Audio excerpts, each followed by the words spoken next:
salaam gaay salaam gaay tey rek dañuy def lu ñuy wax la décolonisation en Indochine maanaam décolonisation en Asie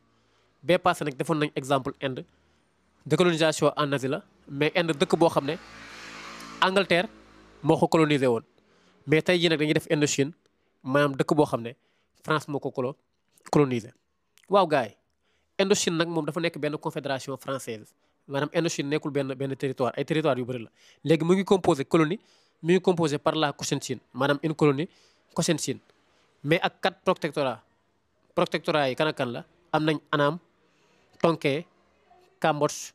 et le Laos vous voyez kon donc loolu mooy composition Indochine une composition Indochine également une colonie Cochinchine Annam Tonkin Cambodge Laos ak Vietnam n'est-ce pas mais gars yi à chaque fois su may wax décolonisation de type particulier la ngeen war a xam da ngeen war a xam naissance des mouvements nationalistes waxoon naa leen ko parce que mouvement nationaliste mooy ñoo xam ne dañoo yeewu créer seen parti politique wala benn groupe pour jéem a réclamer indépendance ñooñu ñoo njëkk a yeewu parce que ñooñu dañuy gis seen dëkk ku leen coloniser nu muy exploiter seen bien nu mu méttee ñoom daal ñooñu nit yoo xam ne ñoo njëkk a yeewu créer benn mouvement ne ñoom dañuy réclamer indépendance léegi loolu moo tax ku dem ba am indépendance rek da nga war a gërëm say mouvement nationaliste parce que ñoom ñoo tax nga am indépendance léegi nag premier mouvement nationaliste bu judd biir Indochine ñu ngi koy woowee également le parti nationaliste indochinois créé par qui par Nguyen Ay Kok léegi tur bi nag bu leen ci jaaxle Nguyen Ay Kok parce que Nguyen Ay Kok après ñoom gars yi ñooy changé turam sax tuddee ko Ho Chi Minh mais après dinañ fa egsi kon donc voilà premier parti nationaliste c'est créé en 1930 par Nguyen Ay Kok moom la ñuy wax le parti nationaliste indochinois léegi gars yi bu ñu jógee foofu 1939 1945 dañuy dugg si lu ñuy wax la seconde guerre mondiale suñ ne la seconde guerre mondiale dëkk bi colonisé woon Indochine maanaam France dafay dugg si seconde guerre mondiale dafay far si lu ñuy wax le groupe des alliés maanaam moom France Angleterre États-Unis ak URSS ñoom ñooy far war a xeex axe yi mooy Allemagne Italie Japon mais gars yi boo leen fàttali ko waxoon naa leen ko si leçon Sénégal waxoon naa leen ko fépp que seconde guerre mondiale bu mu débuté dëkk bii di France mooy kii di Allemagne bu ñoom Hitler dañ ko dara envahir France maanaam dakaa dem dominer nangu dëkkam nangu armée bi nangu lépp ba France mënatul dara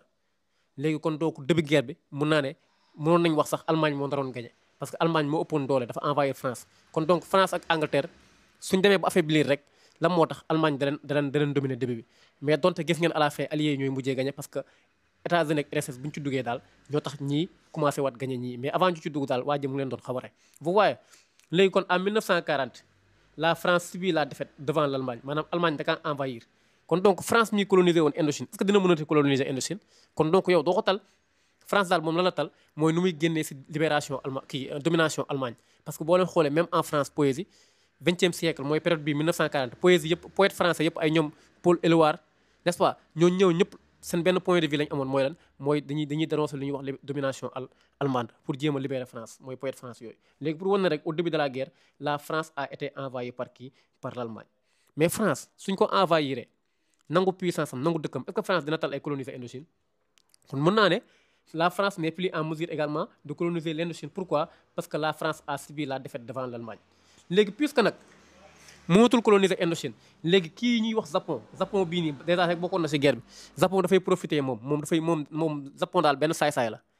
la moom dafay profiter rek ci guerre bi maanaam puissance coloniale bu ñu ne puissance coloniale yi maanaam France ak Angleterre xam nga ñoom ñoo tàmm di coloniser gars yi ñoom daal bu ñu affaibliré début guerre bi rek Japon day profiter dugg dem nangu dëkk boobu par exemple def na ko Birmanie n'est-ce pas et cetera kon donc Japon a profité également du faiblesse de la France pour coloniser également pour dem occuper lu ñuy wax Indochine kon donc léegi Indochine moom am na ñaari problème début bi France moo ko coloniser woon mais France bu affaibliré Japon dafay dugg pénétrer fa pour coloniser ko maanaam pour occuper ko kon donc Indochine am na ñaari problème dañuy xeex à la fois contre France ak à la fois contre Japon vous voyez léegi nag gars yi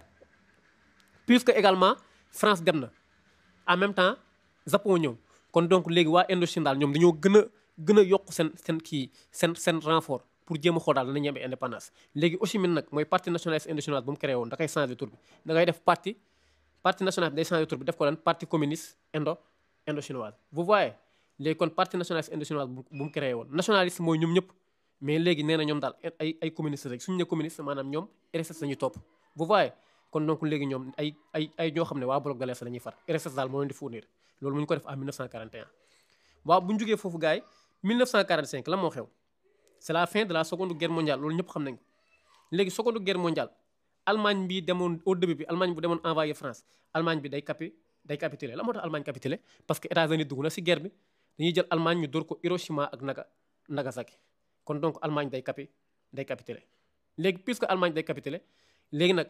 si la Ho Chi Minh xam ngeen Ho Chi Minh n'est-ce pas Ho Chi Minh maanaam moo tuddoon Ngoyen ay kooku Ho Chi Minh dafay profité mu proclamer l'indépendance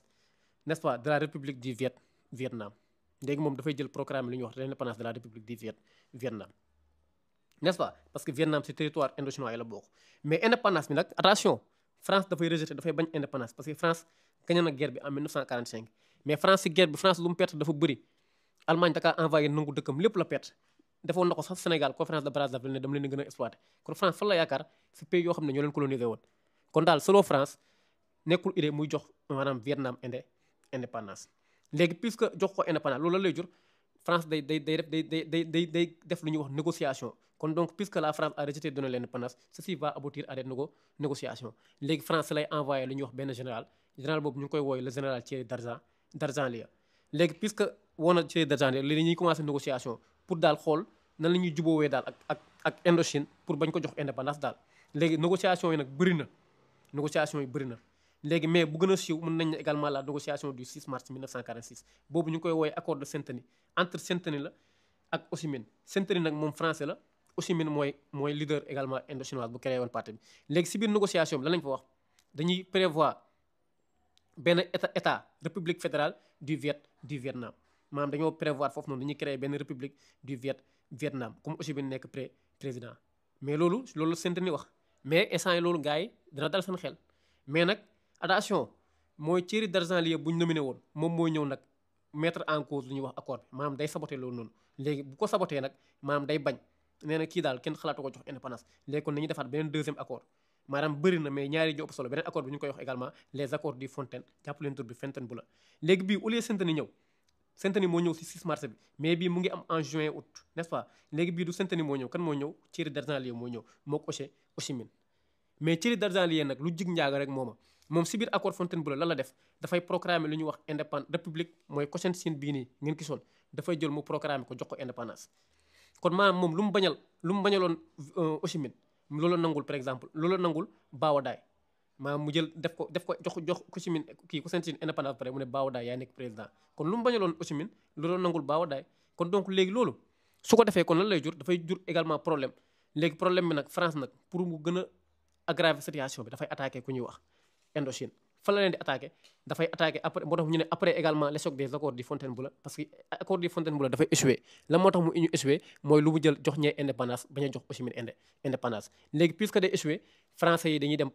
encore loolu day juraat benn coow français yi dañuy attaqué benn ville bu ñuy wax ville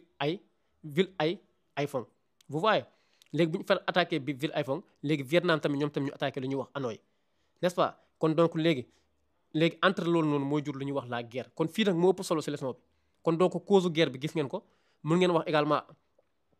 en 1945 la France était envahie par l'Allemagne kon Japon va profiter également pour occuper ce qu'on appelle l'Indochine mais en 1945 également Japon va signer ce qu'on appelle sa capitulation donc Ho Chi Minh va proclamer ce qu'on appelle la République indochinoise mais rejeté par la France cette dernière souhaite également de restaurer ce qu'on appelle sa souveraineté donc ceci aboutit à des accords ou bien à des négociations. Parmi les accords, nous pouvons citer les accords de 6 mars et l'accord également l'accord du Fontainebleau. Mais il n'y a pas de compromis. Donc, l'accord, puisque amul compromis, il faut échouer. C'est la guerre du Vietnam. Donc, la guerre a duré 8 ans. La guerre du Vietnam a duré 8 ans. Donc, c'est-à-dire de 1946 à 1954. Mais, gars, la guerre du Vietnam, quand on va opposer, France, bu coloniser Vietnam kon fii mën nañ ne également décolonisation violente la parce que am na guerre wax nañ décolonisation violente c'est quand il y a une guerre également entre la métropole et le pays colonisé kon donc fii mën nañ décolonisation violente la léegi nag guerre bi France bu war a xeex ak Vietnam amagul sax indépendance amul sax armée bu dëgër vous voyez mu war a xeex ak lu ñuy wax France mais gars yi mais kon ñëpp seen xel si la jëm France xajul si kaw Vietnam n'est-ce pas mais nag attention résultat bi dafay choquer monde bi parce que Vietnam mooy mujjee gagné guerre bi en 1954 bu ñu encercler les troupes françaises qu'on appelle Dien Bien Phu mais Vietnam nan la gagné guerre bi loolu laa leen bëgg a expliquer des fois dañu leen jox texte ba pare ne leen analyser leen guerre bi parce que boo leen xoolee Vietnam ñoom dañoo muus Ho Chi Minh xam nga Ho Chi Minh après bu mu transformé parti nationaliste indochinoise moom la ñuy wax le Viet Minh n'est-ce pas le Viet Minh lañ koy woowee mooy Viet Minh parti nationaliste indochinoise bu mu créé en 1941 jàpp leen tur bi mooy Viet Minh n'est-ce pas léegi foofu noonu la ngeen war a jàpp mooy Viet Minh ñoom dañoo muus maanaam ñoom français yi bu fekkente ne dañuy ñëw matin bi bu ñëwee matin bi nekk ci territoire bi di jàpp di tirer ñoom dañuy toog làqatu dañuy pratiquer la ñuy wax tactique di salami di leen di jaral sax ñu dem ci garab yi ci kaw di leen séentu ñoom gisuñu leen bu ñooñu tëddee ñoom ñu làqatu daal dem sàcc seen armée yóbbu ko Dien Bien Phu yóbbu ko Kivet Dien Bien Phu jaral na leen ñu ut ay vélo mais France moom dafa sous-estimé Vietnam moom jàpp na ne daal Dien Bien Phu dafa sori am na du yàgg ba ñuy indi fa armée parce que yoruñu ay oto mais ndaxte Vietnam yi ñoom dañoo déterminé xam nga nit ki rek lu ñu wax comme Sénégal lu mu dóoree Angleterre rek nit ki booy def benn affaire bu fekkee bëgg nga ko rek dañ ciy génn incha allah kon donc Vietnam ñoom dañoo déterminé affaire bi jaral leen ñu wut ay stratégie yu garaaw Ho Chi Minh nekk nit ku muus finalement nag résultat bi dafay choqué ci monde bi guerre bi France moo koy mujjee perte en 1954 parce que les troupes françaises vont encercler au Dien Bien Phu parce que général Vietnam bi mu ngi tudd général Giap n'est-ce pas Giap GIAP léegi général Giap nag ñoom ñooy encercler troupes françaises yi dans la cuvette du Dien Bien Phu kon donc finalement également la guerre day jeex en 1954 voilà kon donc guerre bi a débuté de 1946 ba 1954 suite aux accords de Dien Bien suite également dans la cuvette du Dien Bien Phu léegi guerre bi jeex na léegi guerre bi jeexee bu ñu jeexee 54 France mi colonisé woon Indochine dafay jéem a xool daal ay accord comme France dafa war a dem dafa war a lem ay bagages am génn parce que gagné nañ ko guerre dafa war a lem ay bagages am mais buy lem ay bagages day xool nu muy gérer situation bi réglé ko léegi nag si la organisé maanaam benn général benn française mooy Pierre Mendès dafay def lu ñuy wax les accords de Genève kooku nag nitu jàmm la léegi accord de Genève bi dafa bëgg balaa moo dem daal dafay régler dëkk bi cocc après mu dem yoonam léegi si biir accord de Genève bi am na solo trop parce que bu guerre bi génnee par exemple bu guerre du Vietnam génnee 1946 1954 n'est-ce pas léegi conséquence guerre bi mooy nekk lu ñuy wax accord de Genève accord de Genève dafa am solo trop trop trop lu ngeen war a jàpp léegi lan ngeen war a xam si accord de Genève accord de Genève nag ñetti kàddu lañ fa wax maanaam mun nañ fa dañ faa lim 3 faits majeurs première kàddu bu ñu fa njëkk a wax mooy indépendance de Laos et de Cambodge xam ngeen Laos et de Cambodge waxoon naa leen ko sànq ay protectorat indochinois lañ léegi dañ leen jox indépendance mooy lu ñuy wax premier fait bi l'indépendance de Cambodge et de Laos n'est-ce pas léegi deuxième fait bi maanaam deuxième kàddu bu ñu wax ci accord bi Vietnam moom tam ci protectorat yi la bokk Vietnam dañ koy diviser en deux léegi Vietnam du nord ak Vietnam du sud Vietnam du nord mooy ñan mooy Vietnam boo xam ne ñoom États-Unis la ñu topp ci contexte guerre froide n'est-ce pas kon boobu Vietnam du nord day nekk ban Vietnam non day Vietnam boo xam ne RSS la ñu topp kon boobu day nekk Vietnam communiste léegi Vietnam du sud day nekk Vietnam boo xam ne capitaliste la États-Unis la ñu topp kon donc gis ngeen bii mooy deuxième fait premier fait l'indépendance du Cambodge et de Laos loolu la ñu fa njëkk a wax deuxième cadre bu ñu fa wax Vietnam est divisé en deux Vietnam du nord ak Vietnam du sud léegi nag wax naa leen ko 3 faits la nag troisième fait bi nag moo ëpp importance troisième fait bi mooy lan mooy puisque divisé nañ fi Vietnam en deux mais dañoo ne élection générales sont prévues en 1956 maanaam 2 ans plus tard bu ñu ne 2 ans plus tard xam nga conférence bi mu ngi am 54 léegi boo ci tegee 2 ans 55 56 2 ans plus tard dañuy def ay élection bi nag mooy lan mooy bu fekkente ne oui bi bu ñu voté pour oui dañuy boole ñaari Vietnam yi c'est-à-dire oui également c'est pour la réunification du Vietnam dañuy boole ñaari Vietnam yi mais attention suñu voté pour non nag kenn du boole ñaari Vietnam yi mais gars yi yéen d'après si yéen kon donc on a listé également 3 faits premier fait bi mooy l'indépendance du Cambodge et de Laos n'est-ce pas deuxième fait bi mooy Vietnam est divisé en deux Vietnam du nord et Vietnam du sud les troisième également les élections sont prévues en 1956 c'est-à-dire deux ans après si oui on va réunifier les deux Vietnam nord ak sud mais sinon kenn du ko réunifier mais gars yi selon yéen suñu voté élection bi est-ce que du oui moo nar a gagné pour ñu boole Vietnam bi pourquoi parce que début bi ba léegi ban leader lañ fi lim gisoo leen fi ñu lim beneen leader boo xam ne taxaw na maanaam Ho Chi Minh moo gën a taxaw ci guerre bi pour Vietnam am indépendance te Ho Chi Minh moom wii bi moo ko arrangé pour ñu boole Vietnam yi kon donc voyez kon donc léegi loolu États-Unis moom mu ngi toog fu mu toog xam nga ba léegi tudduñu ko ci yoonam nekku ci mu ngi toog koyam mu ne ñi daal bés bu ñu defee référendum kon donc léegi wii bi day gagné kon nañuy boole Vietnam bi te bu ñu ko boolee Vietnam la lay doon Vietnam dafay nekk communiste n'est-ce pas te bu nekkee communiste kon donc Vietnam yëpp waa URSS la ñu topp te États-Unis mu ngi ci contexte su guerre froide parce que États-Unis moom dafa perte influence en Asie boo leen xoolee Chine am na indépendance 1949 Corée mu ngi nekk communiste kon États-Unis daal mu ne waa mais attention man daal continent bii di Asie kon yéen guerre mondiale bu amee ba ma war a xeex ak URSS parce que maa ngi ci guerre froide man Asie du ma fa am dara Chine communiste Corée communiste en même temps Vietnam ñëw ne bu ñu defee dañuy voter pour oui États-Unis nag ci la jëlee décision ne day saboter référendum bi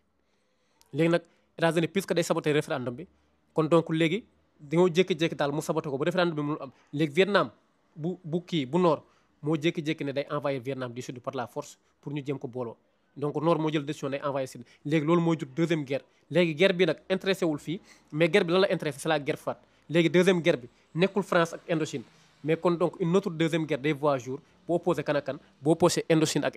États-Unis guerre bi mu ngi jeex des années 74 xaw ma 75 moom nag guerre boobu nag moo nekk si guerre froide moo tax États-Unis dafa gàddaay dugg si lu ñuy wax lan si guerre froide mu dugg si lu ñuy wax la guerre fraîche le repli américaine guerre boobu moo ko sonal mais finalement ba léegi États-Unis mënul gagner guerre boobu yaa ni vainqueur ni vaincu États-Unis première puissance mondiale mënul gagner sax Indochine deuxième guerre kon vous voyez kon donc mais pour rappeler leen la guerre de 1945-46 n'est-ce pas moo jur concernant kii accord de Genève léegi accord de Genève ñetti kàddu lañ fa wax Laos Cambodge dañuy am indépendance Vietnam dañ koy diviser en deux nord sud léegi troisièmement les élections sont prévues États-Unis nag puisque dafa saboté élection bi léegi nag da ko saboté loolu day juraat beneen guerre boo xam ne entre États-Unis la ak Vietnam kon donc gars yi bu leen fàtte abonné sama chaîne Ndiaye Histoire ok bye merci